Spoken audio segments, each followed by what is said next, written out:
For the next half hour, I'm going to be taking you back to a period that in many ways now seems like ancient history. Are you all right back there? Yeah. Sure? Okay, I'll do that line again. You sure? Okay, cool. Yes, it's all gone wrong.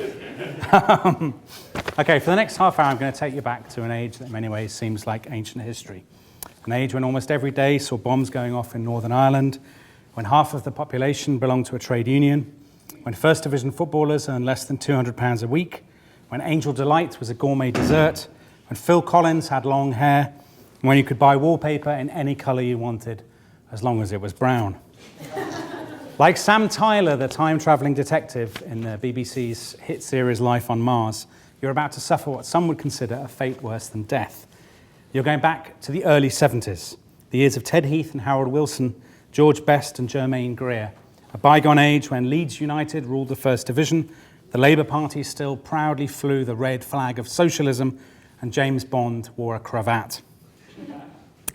Imagine that when you woke up this morning, you found yourself catapulted back in time to one of the biggest public events in modern British history. The date is the 14th of November 1973, and what you can hear in the background is Noel Edmonds on the Radio 1 breakfast show introducing the current number one, David Cassidy's Daydreamer. It's a big day, a public holiday, and even as you're shaking yourself awake, tens of thousands of onlookers are pouring onto the streets between Buckingham Palace and Westminster Abbey, where hundreds of little flags are fluttering in the breeze. The Boy Scouts in their green uniforms are getting ready to hand out their souvenir programs. The hawkers are moving in with their hot dogs and their bottles of lemonade, their Union Jacks and their Mark and Anne t-shirts. And no doubt two people in particular are feeling particularly nervous because today, live on television, Princess Anne and Captain Mark Phillips are getting married, and no fewer than 28 million people are going to watch them do it. If you went down onto the streets of London to watch the crowds that morning, you'd find plenty that would amuse you. You'd see lots of Parker anoraks and flowing maxi dresses, long sideburns and shaggy beards, enough flares to last you a lifetime, and maybe even the odd outbreak of dungarees.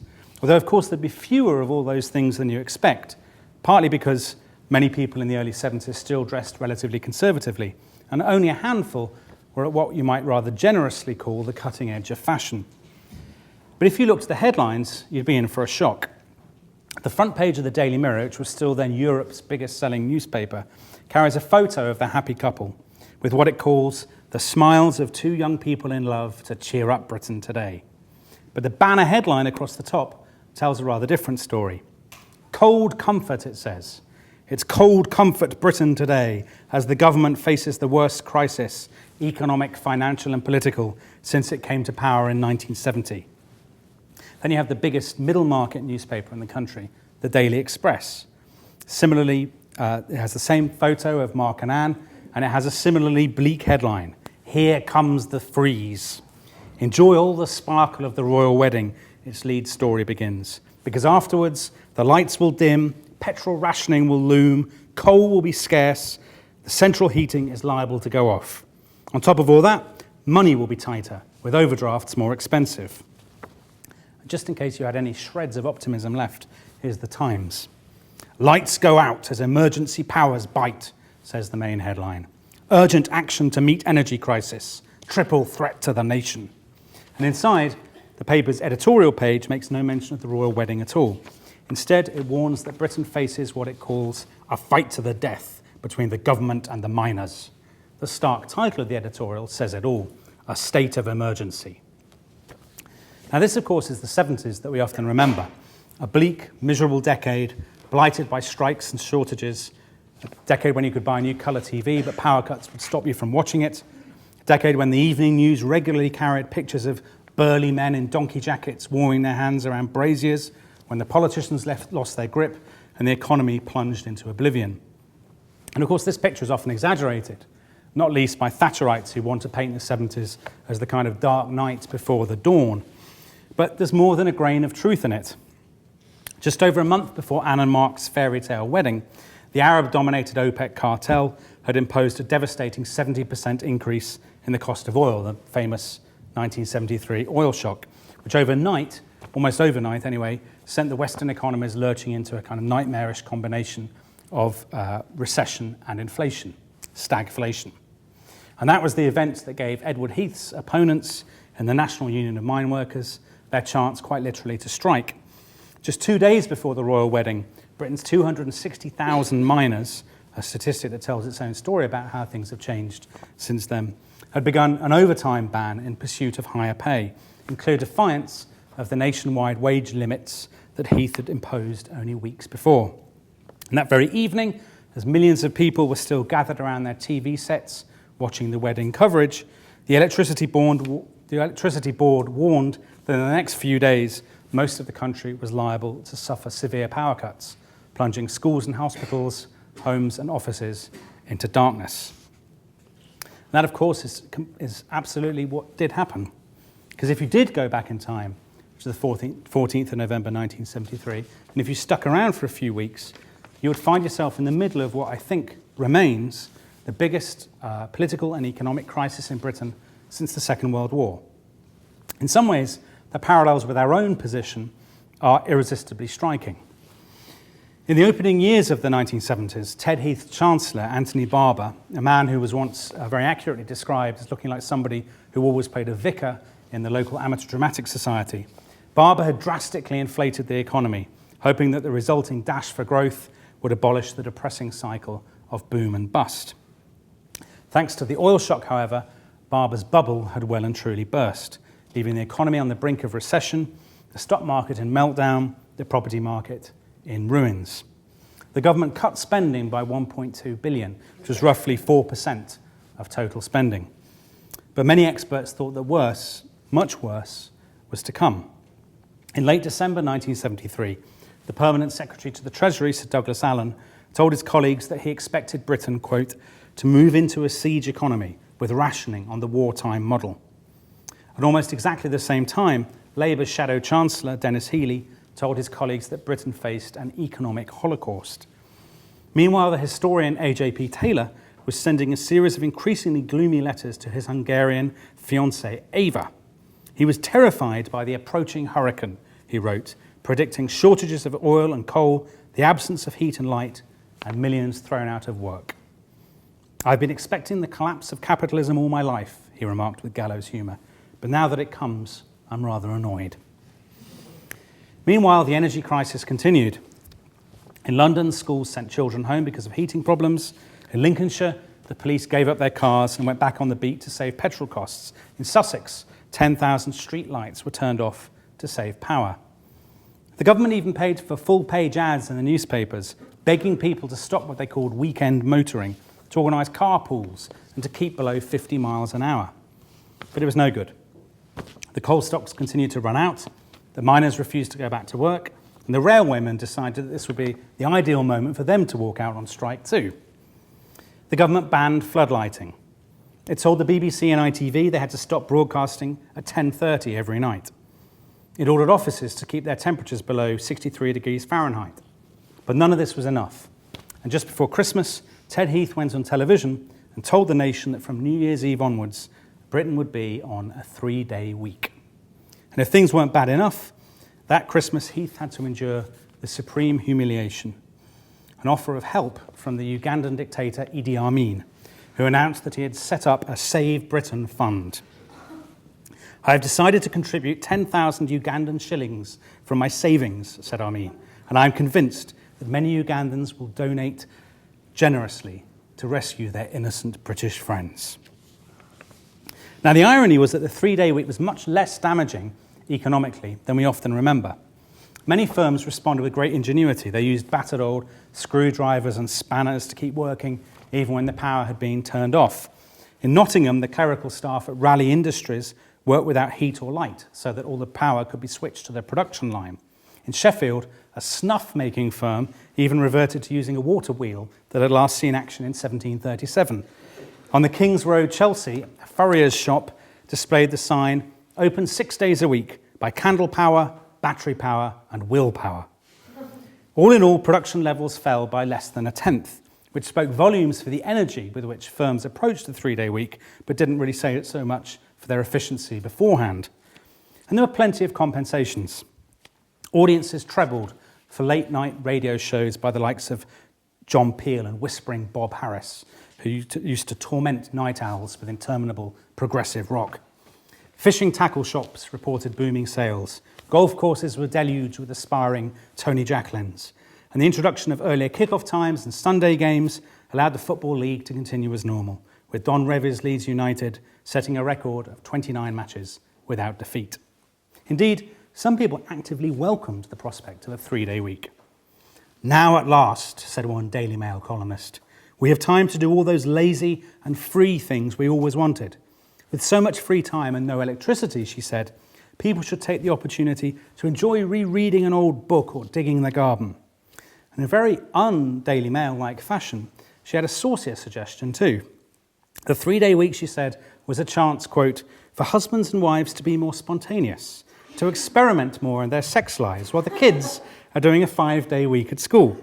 Now, I have to confess I was greatly amused when I first heard this story, but my smile disappeared very quickly when I realised that those words were written almost exactly 9 months before I was born. There are very few authors, I think, who, in researching their books, discover that they have to contemplate the serious possibility that they may owe their very existence to a column in the Daily Mail. But for most people, of course, the prospect of endless power cuts, crippling inflation, millions out of work, and a fight to the death between the government and the miners was no laughing matter. And there's no doubt, I think, that the early 70s were a peculiarly troubled time in our national history, in our recent national history anyway. In barely 4 years, the Heath government was compelled to call 5 states of emergency, and that's even before you consider the horrific slaughter in Northern Ireland, which by 1974 was already spilling over onto the British mainland. These years were ones of extraordinary cultural and social flux, but they also represented something of a reckoning for a country, a consensus, and an economy that for 2 decades had been living on borrowed time. The statistics speak for themselves. In 1950, Britain commanded a share about 25% of the world trade in manufactures. By 1970, it commanded less than 10%, just half that of West Germany. In the league table of GDP growth, meanwhile, Britain fell from 9th in 1961 to 13th in 1966 and 15th in 1971, on its way to a miserable 18th in 1976. For the past 25 years or more, the United Kingdom has been in a state of chronic crisis, a British disease, wrote the former Labour politician Lord Shawcross in July 1970. The public need to face facts. This country is not, and for a long time has not been, sufficiently competitive in world markets. Indeed, at a very basic level, the power cuts and strikes of the 1970s, the hysterical headlines, the predictions of disaster, all these things were rooted in profound international challenges, from the collapse of the British Empire to the surging tide of globalisation. Ted Heath struggled to cope with them, and his attempted solutions indeed often made matters worse. But no government, Conservative or Labour, could have escaped unscathed. By 1974, Britain stood on the brink of a profound transformation, caught between past and present, its political consensus fragmenting under the pressures of social change, its economy struggling to cope with overseas competitors, its culture torn between the comforts of nostalgia and the excitement of change, its leaders groping to understand a landscape transformed by consumerism and social mobility. An old world was dying, a new was struggling to be born.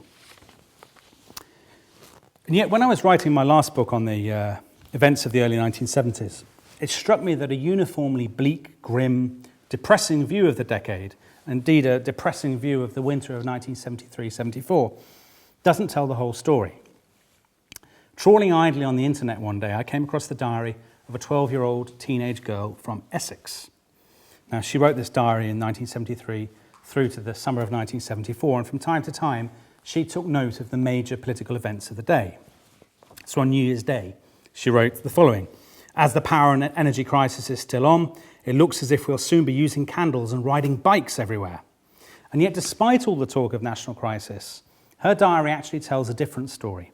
A story of camping expeditions, of trips to sweet shops and Chinese takeaways, the purchase of records and bubble bath, and the compilation of David Cassidy's scrapbooks. David Cassidy, for those of you who don't know, was a sort of big sort of teeny bopper heartthrob of the early 70s, short-lived and hideously loathsome in many ways, but very popular at the time. Now, all of these things reflected, of course, the fact that this was an age in which most ordinary people were far better off than ever before. So for Christmas that year, this girl, this diarist, had a bottle of talcum powder, 2 bottles of nail varnish, a nightdress, the board game Cluedo, a Leo Sayer record, a David Cassidy storybook, and £20 to buy clothes. Now, 20 or 30 years ago, a Christmas haul like that for an ordinary teenage girl would have been simply unimaginable. But of course, for her, and for millions like her, and despite all the grim headlines and despite all the predictions of doom, life simply went on.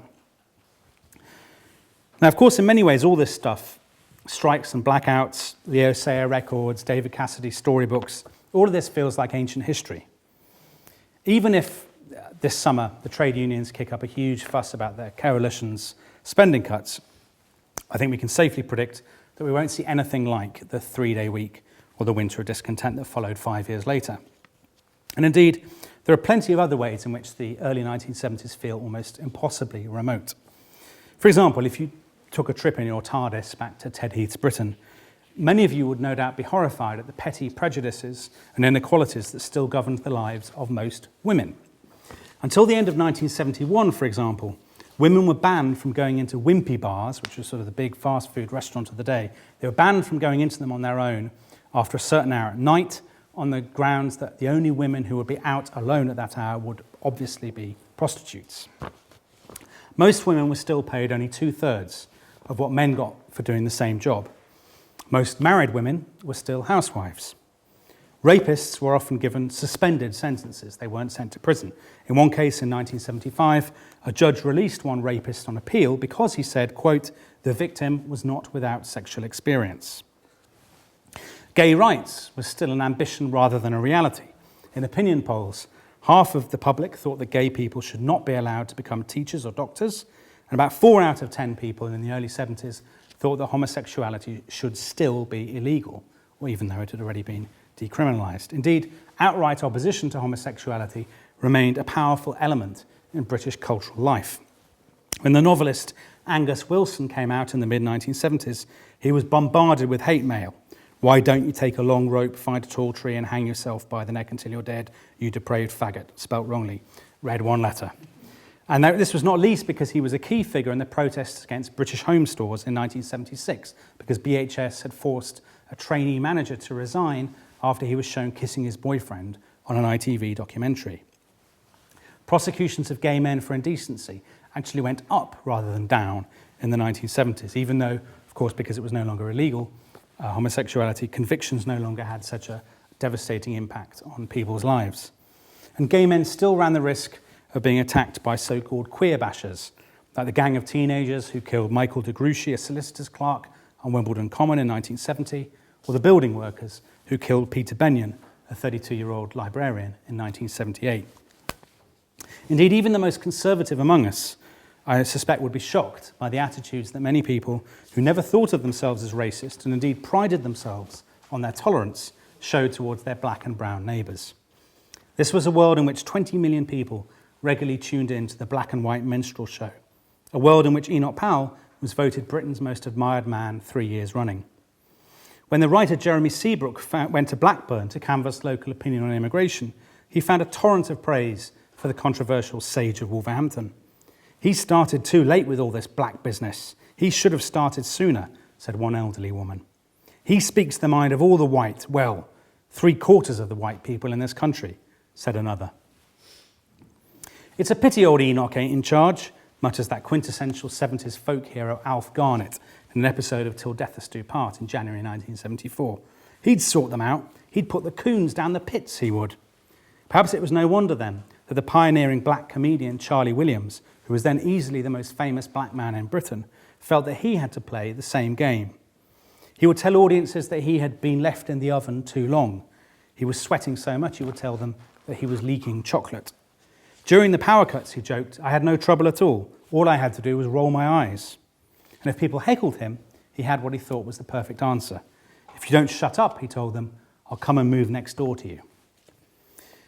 Now, of course, these weren't the only ways in which the Britain of Ted Heath, Tony Blackburn and Brian Clough would seem positively backward to a modern visitor. During the last election, there were pages of commentary about the similarities between the hung Parliament of 2010, when the Liberals held the balance of power between the Conservatives and Labour and finally jumped into bed with the Tories, and that of February 1974, when the same thing almost happened, but of course the talks broke down. Ted Heath had to move his piano out of number 10, and in came Harold Wilson at the head of a minority government. And yet, despite the superficial similarities, politically, the worlds of 1974 and 2010 are worlds apart. In the early 1970s, the coal industry, the railways, telecommunications, gas, electricity, even the buses were all publicly owned, nationalised industries. When Heath came into office in 1970, the travel agents Thomas Cook and Lund Polly were both state-owned. So too, bizarrely, were all the pubs in Carlisle. When the economy ran into trouble, Heath thought nothing of introducing legislation to control not just what you paid for your loaf of bread or your pint of bitter, but how much your employer could pay you every week, backed up by a massive apparatus of price commissions and pay boards that, to modern eyes, looks more like something from the other side of the Iron Curtain. And if the Tories, to modern eyes, in many ways seem surprisingly statist, then I wonder what many young voters today would make of Harold Wilson's Labour Party, which went to the country in February 1974, pledging to make businesses sign compulsory planning agreements with the government, and also pledging to set up a national enterprise board which would take over firms so that the government could plan the national economy in the national interest. Tony Benn, who was then at the height of his fame, even had a plan for the National Enterprise Board to take over Britain's 25 top manufacturers so that he could liberate the British economy from the grip of multinational capitalism. As his colleague Dennis Healy sarcastically put it, yes, why don't we nationalise Marks and Spencer's to make it just as good as the co-op? But for the time being, it was Benn who had the last laugh, for it was Labour that won that election. And they won in part because they appealed to people like Doug Peach. Now, Doug Peach was a shop steward in the Black Country engineering firm of Rubery Owen. And Rubery Owen supplied parts to the region West Midlands car manufacturers, which then still existed. And in the mid-1970s, Rubery Owen was a byword for strikes and stoppages. Now, Doug Peach was the son and grandson of Black Country welders. He'd been invalided out of Dunkirk in 1940 and had worked as a welder himself before becoming a shop steward, for which he earned a less than princely £4,000 a year. He lived in a two-bedroom terraced house in Bloxwich, near the factory. His 4 sons all worked for Rubery Owen, and his wife Hilda ran a textile store in Wednesfield Market. A man of traditional tastes, he spent his evenings feeding his chickens and inspecting his cucumbers. Later, he'd eat a cold tea in front of the television, and then he'd perhaps go to the working men's club for cribbage, dominoes, and a pint of mild. He was no firebrand. He was no extremist. When far-left militants tried to win over the workers, he recalled, "I crushed the bastards." But Doug Peach believed that Britain was 2 nations, not one, and he was determined to fight to the last for the interests of the workers. "This battle will continue when I'm finished," he insisted. "There has got to be us and them. There has always got to be us and them."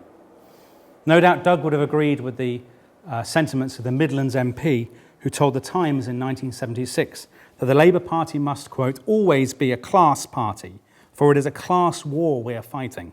Nowhere is this more clear than in the factories, where manual workers enter by one gate, eat in segregated canteens, and work longer hours in worse conditions than their betters. It was for them, this MP said, that he was fighting. Only if we win shall we have a civilised society." That MP's name was Robert Kilroy Silk, perhaps better known today for his appearance on I'm a Celebrity, Get Me Out of Here. And yet, as I was writing my book, it occurred to me that looking back from 2010 and concentrating on everything that seems ludicrous or outlandish or backward or outdated about the 1970s is entirely the wrong way to approach it. When Sam Tyler travels back to 1973 in Life on Mars, everything strikes him as painfully old-fashioned, as kind of brown and smoky and antediluvian and barbaric. But of course, nobody else thinks that way when he's there. And of course, what impressed people at the time was not how old and backward everything was, but how new. Not how old-fashioned Britain was, but how much it was changing. A time traveller from 2010 or 2011 at the wedding of Princess Anne might well be struck by how primitive everything seemed. But a time traveller from the last major royal occasion, the coronation in 1953, would be astonished at the sheer modernity of life in the early 1970s, the futuristic fashions, the general air of prosperity and comfort, the fact that so many people had cars of their own, the central heating, the indoor toilets, the gleaming new kitchens and bathrooms, the telephones, the fridges, the washing machines that ordinary families now took for granted.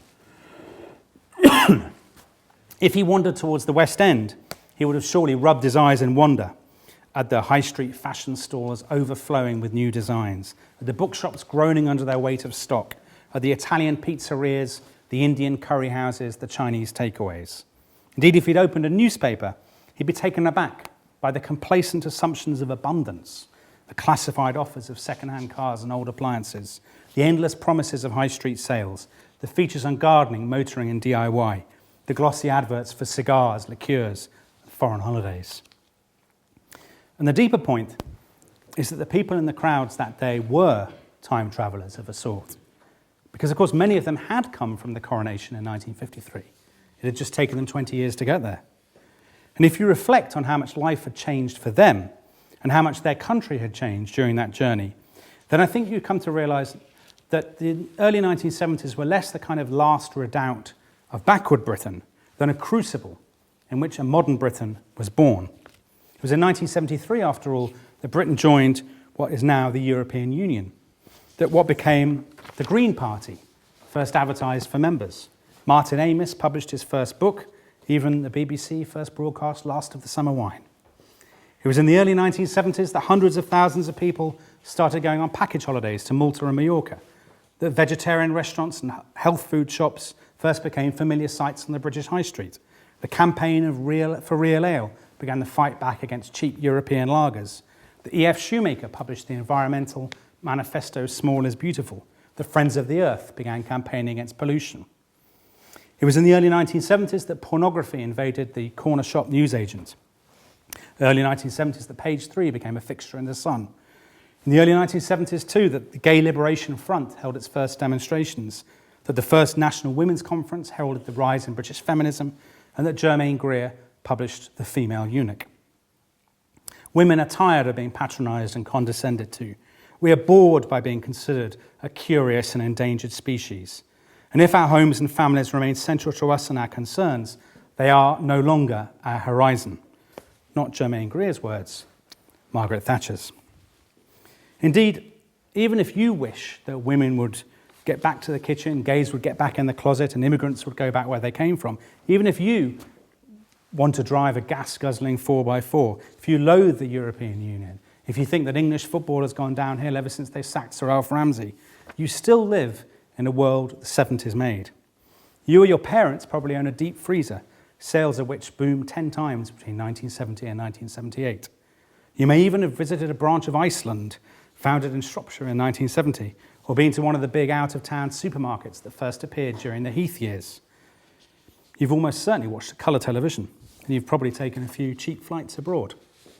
You've certainly visited a shopping centre, like the pioneering Temple to Consumerism at Brent Cross, which opened in 1976. You've probably been to a sandwich bar, like the one in Fenchurch Street, which drew plenty of raised eyebrows when it opened 3 years later. I dare say some of you may have taken the pill, often hailed as a product of the 60s, but only available to unmarried women in the early 1970s. No doubt, sad to say, almost all of you have been to a branch of McDonald's, which first reared its ugly head in London in 1974. Perhaps tonight, tomorrow, one of you will eat a ready meal from Marks and Spencer's, which first appeared at the end of the decade. I'd be surprised if this talk inspires any of you to dine tomorrow on prawn cocktail, steak and chips, and Black Forest Gatto, that quintessential 70s culinary lineup. But I guess there's a good chance that one or two of you might cook from a recipe book by a young woman who first appeared on television in September 1973. Maybe you might even treat yourself to her early recipe, baked fish fingers, which recommends pouring tinned tomatoes, tinned mushrooms, and grated cheese over some fish fingers, before proudly presenting it to the Joneses from next door. Somehow I rather doubt that Delia Smith still serves that one. The irony then is that if you really did wake up in 1973 you might recognise more than you think. The polyester clothes, the shaggy haircuts, the beige wallpaper, the terrible restaurants, they'd all take a bit of getting used to. But perhaps it would take little effort to accustom yourself to a world in which the economy was in free fall, the two main parties were competing to do deals with the Liberals, and England's footballers were a national laughingstock. And there'd be plenty of compensations. You could tune in every week to watch Colditz or Dad's Army. You could go to see David Bowie's retirement gig at the Hammersmith Odeon. You could roll back the years with Bagpuss, Findus crispy pancakes, and a few hours of the music of Emerson, Lake and Palmer. Every now and again, you might have to pinch yourself that you really were in a world where most people laughed at racist jokes, where you had to wait weeks for a telephone connection, and where the lights might go off at any moment. But you'd merely have to turn on the television and hear the words, "Nice to see you, nice," and then you'd realise that some things never change.